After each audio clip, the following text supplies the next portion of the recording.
Hello guys, for today's video naman ay pag-uusapan natin ang pagmamahalan. Although tapos na ang araw ng mga puso, well guys, may isa kasing content creator ang na-demonetize. Yes guys, dahil lang sa pakikipag lambingan or mahalan. May salita kasi siyang nilagay sa kanyang comment. And then, sinabi niya ang salitang ito. So, ano ba yung salita na yun? Actually, dalawang salita siya, guys. So, make sure na tapusin mo ang video na ito and share mo na din para mas marami ang makaalam. Actually, napanood ko lang ito sa isang tutorial din. So, alam niyo naman na kung ano ang na-adapt ko, gusto ko din ibahagi sa inyo, guys, para at least alam nyo at di nyo na ito magawa pa. So, ano ba itong salitang ito, guys? Well, isusulat ko siya pabaliktad dahil syempre monetize na tayo. Ayoko naman magkaroon tayo ng problema dito kay Facebook. So, ito ang salitang ito, guys. Yan yung isa. And then, so alam mo naman, naglalambingan, nakikipag yakapan tayo sa ating mga kapwa content creator. So, yon. At ito pa yung isa. So, yan.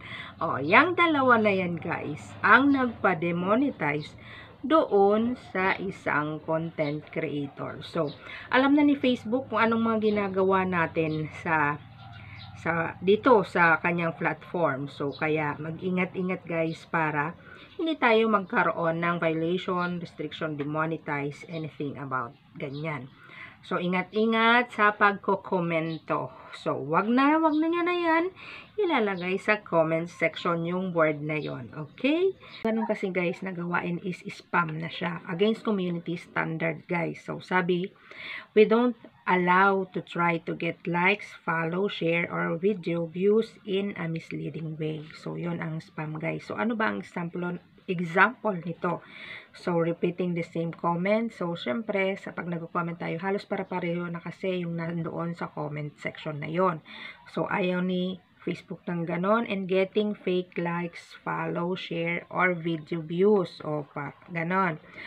Third is the coordinating likes and shares to make something look more popular. So, nag-a-attract ka kasi ng more likes, more share, ganon, something like that. So, kaya, ayaw ni Facebook ng paulit-ulit repeating comment na gano'n. Yan ang aking munting sharing for today morning. So, yan lang, guys. And please follow my social account. Ay, nako. Please follow my account, guys. And other social media platforms. So, yan lang for today. Bye for now.